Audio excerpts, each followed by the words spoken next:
अस्सलाम वालेकुम। ओ मिस्टर अब्दुल्ला, कैसे हैं भाई? السلام عليكم شيخنا. खैरियत से हैं भाई?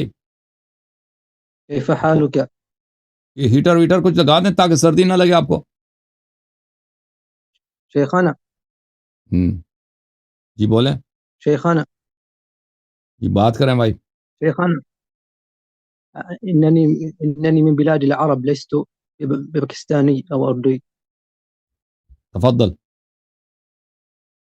كيف حالك شيخنا؟ السلام عليكم. अल्हम्दुलिल्लाह, अलैकस्सलाम वरहमतुल्लाह। अल्हम्दुलिल्लाह। إنني عربي من بلاد العرب، نعم. तफضल।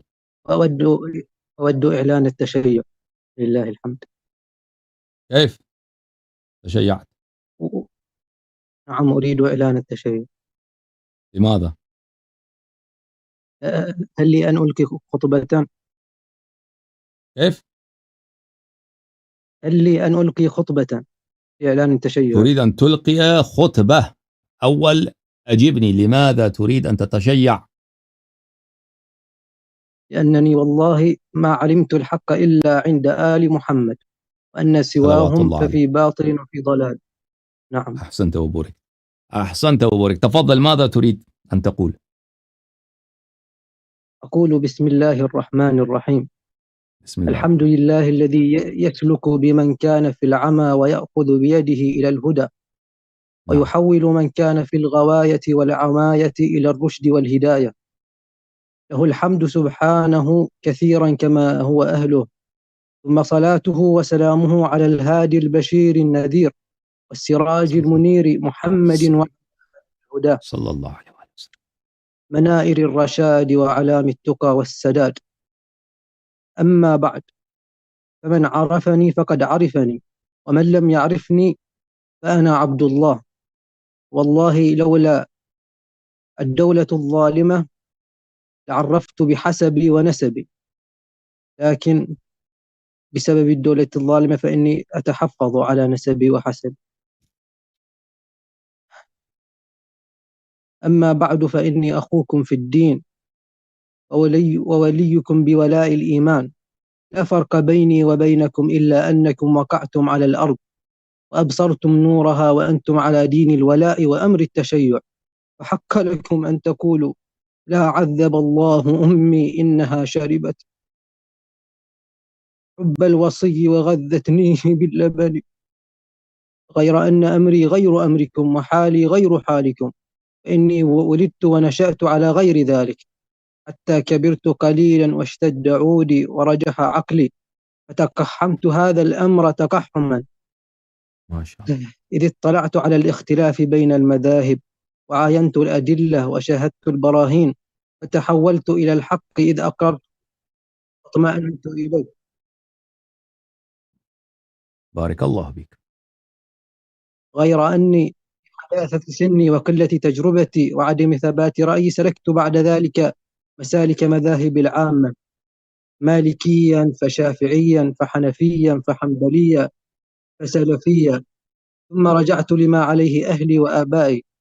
غير أني لم أمكث غير بعيد حتى عدت عودا حميدا إلى جادة آل محمد، إذ الهدى والحق فيهم ومعهم وهم معدنه.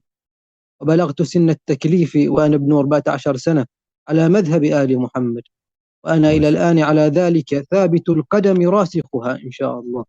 الحمد لله. وأنا في طول تلك المدة عانيت من الإيذاء قولا وفعلا، وإن كان قليلا ما عانيت، وعالجت من التقية ما عالجت، أحتسب ذلك عند الله تعالى. وقد كنت غريبا فريدا بين كل الناس، بعيدا عمن أنا منهم وفيهم من المؤمنين الأولى، أنا وإياهم إن شاء الله من طينة واحدة خلقنا، ما شاء الله. فلذا نحن نشتاق لبعض كما يشتاق ويحن البعض لبعض. وها أنا ذا تم مرامي وتحقق الوصال معك أيها الشيخ العزيز. الله يحفظك فالحمد يا أخي. لله الحمد لله.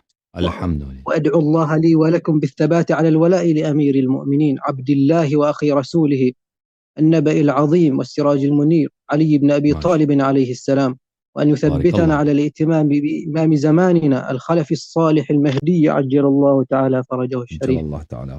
والفرج والنصر والتمكين والتأييد له، وأستغفر الله لي ولكم إنه غفور رحيم، وأشهد أن لا إله إلا الله، وأشهد أن محمد رسول الله، وأشهد أن عليا أمير المؤمنين وليه وخليفة رسول الله بلا فصل، ولا حول ولا قوة إلا بالله العظيم. والسلام عليكم ورحمة الله وبركاته. وعليك السلام ورحمة الله تعالى وبركاته، وطيب الله أنفاسك. نعم الأخ أنت، الله يحفظك ويرعاك. أشكرك يا أخي العزيز، الله يحفظك آمين. في غربتك أحسن.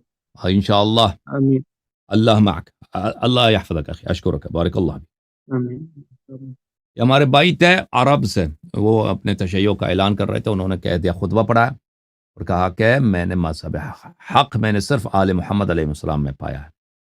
और ये मालिकी थे, शाफ़ी मज़हब भी इन्होंने देखा है, फिर हनफी बन गए, फिर हम्बली बन गए, फिर सालिफी बन गए, और आखिर में सब मज़ाहिब देख कर इन्होंने ये कहते हैं कि मैंने देखा कि हक़ सिर्फ और सिर्फ आले मोहम्मद अलैहिस्सलाम की इत्तिबा में है. और ये शिया इस्ना अशरी बन चुके हैं अल्हम्दुलिल्लाह रब्बिल आलमीन. और उन्होंने अपने तशय्यो का ऐलान किया और उन्होंने अपना नाम अब्दुल्ला बताया और फरमाया कि अगर मैं दौलत ज़ालिमा में ना रहता तो मैं ऐलान करता कि मैं कहाँ रहता हूँ, किस शहर में रहता हूँ, मेरे वालिद साहब कौन है, मैं किस घराने से ताल्लुक़ रखता हूँ. लेकिन क्या करूँ कि मैं एक ऐसे कंट्री में रहता हूँ, एक ऐसे मुल्क में रहता हूँ जहाँ के हुक्मरान ज़ालिम हैं. तो मैं अपने भाई अब्दुल्ला का बड़ा शुक्रिया अदा करता हूँ. अल्लाह उनको जज़ाए खैर दे और अल्लाह ताला उनकी हिफाजत फरमाए. ओके मेरे भाई.